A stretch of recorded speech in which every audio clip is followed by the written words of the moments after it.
请听韩语节目。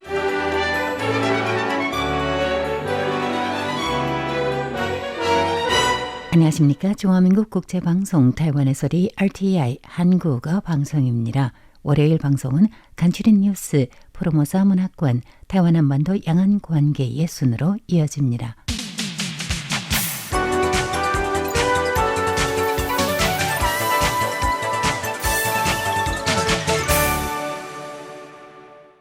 월요일 간추린 뉴스입니다. 오늘의 주요 소식입니다. 중화민국 외교부 장관 링자룽은 2일 온라인 프로그램에서 트럼프 2기 행정부는 가변성보다는 영적성이 더 크고 타이완의 위협보다는 기회가 훨씬 많다고 밝혔습니다. 라친더 총통은 오늘 3일 2025 타이페이 국제공작기계 전시회 개막식 지사에서 국제정세 변화에 대응해 세 가지 측면에서 업계와 협력을 희망한다고 밝혔습니다. 중화민국 디지털발전부가 타이완 자체 AI 주권 강화를 위해 타이완 주권 인공지능 AI 훈련용 언어 자료 저장고를 구축하고 대형 언어 모델 개발 단계에서 바로 사용 가능한 번체 중국어 언어 자료를 무상 제공하겠다고 밝혔습니다. 중국이 범죄 조직을 이용해 팔라우 현지에서 자금 세탁 등 각종 불법 활동을 저지르고 있으며 이를 통해 타이완과 팔라우 사이의 외교 관계를 흔들려 한다는 미국 싱크탱크의 분석이 나왔습니다. 중화민국 외교부는 중국이 외교 동맹국인 팔라우를 경제적 침투와 강압을 이용해 억압하려 한 데에 대해 강하게 규탄했습니다.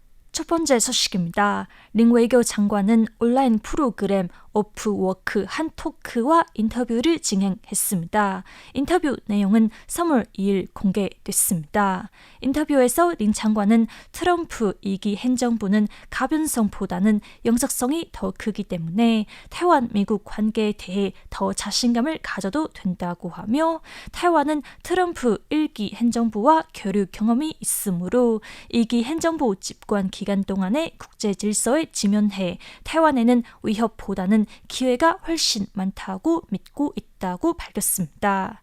린 장관은 아울러 지난 13일 미국 국무부가 공식 홈페이지에 타이완과의 관계에 관한 팩트 시트 자료를 업데이트하며 타이완 독립을 지지하지 않는다는 문구를 삭제한 데 대해 타이완의 국제 관계와 관련 자꾸 중국을 언급할 필요는 없다며 타이완 미국 중국 관계는 과거 냉전 시대의 삼각관계 사고에서 벗어나야 하고 타이완 미국 관계도 미국 중국 관계 틀에 갇힐 필요가 없다고 지적했습니다. 린 장관은 타이완은 많은 일을 진행하고 있지만 통합을 완료해야 트럼프 행정부의 정책 방향과 순조롭게 연결할 수 있다고 하며 타이완의 국가 이익을 위해 타이완과 미국 간의 상호 이익 교차점을 적극적으로 모색하면서 미국의 유럽고 타이완의 불리한 점에 대해서는 소통과 협의를 해야 한다고 강조했습니다. 라친더 총통은 오늘 2025 타이페이 국제공작기계 전시회 개막식 지사에서 끊임없이 변화하는 국제 정세에 지면해 지금의 편안함에 안주하지 않고 미래에 닥쳐올 위기를 대비해야 한다며 따라서 업계와 세 가지 측면에서 협력하기를 바란다고 말했습니다. 첫째, 디지털 및 내재로 과제에 공동으로 대응하는 것입니다. 경제부는 올해 기업들의 디지털 및 내재로 전환 지원에 한화 약 5,154억 원의 예산을 배정했다고 라이 총통은 밝혔습니다. 둘째, 거부가 가치 분야로 나아가는 것입니다. 라이 총통은 차세대는 완전 지능화, 무인화 시대로 이 시대의 완활하게 접어들기 위해서는 기계산업과 공작기계, 스마트 제조업이 정환을 이루어한다며 이는 타이완의 경제와 산업의 성장으로 이어질 수도 있다고 강조했습니다. 셋째, 국내에서 공고히 자리 잡고 나아가 글로벌 진출에 성공하는 것입니다. 라이 총통은 타이완의 산업 발전과 국제 협력, 글로벌 경제의 번영을 촉진하기 위해 우리는 계속해서 혁신하고 다 분야를 통합하며 국제 협력을 통해 산업 사슬과 글로벌 공급망을 구축해야 한다고 말했습니다. 중화민국 디지털발전부는 타이완 국내 AI 산업 생태계 경쟁력 강화를 위해 언어 자료 측면에서 타이완 주권 인공지능 AI 훈련용 언어 자료 저장고를 구축하고 대규모 언어 모델 개발에 주력하고 있는 국내외 기업들에게 바로 사용 가능한 번체 중국어 언어 자료를 무상 제공하겠다고 밝혔습니다. 리니진 디지털발전부 차장은 생성형 AI 발전의 도전은 기술이 아닌 법과 정치에서의 도전이며 미국과 같은 대규모 언어 모델 개발 기업의 경우 우려하는 것은 개발에 드는 비용이 아닌 협상에 소요되는 시간과 비용이라면서 만약 우리가 번체 중국어 언어 자료와 타이완 관점의 언어 자료 저장고를 제공하지 못한다면 이들의 선택은 타이완 관련 내용을 피하는 것이라고 설명했습니다.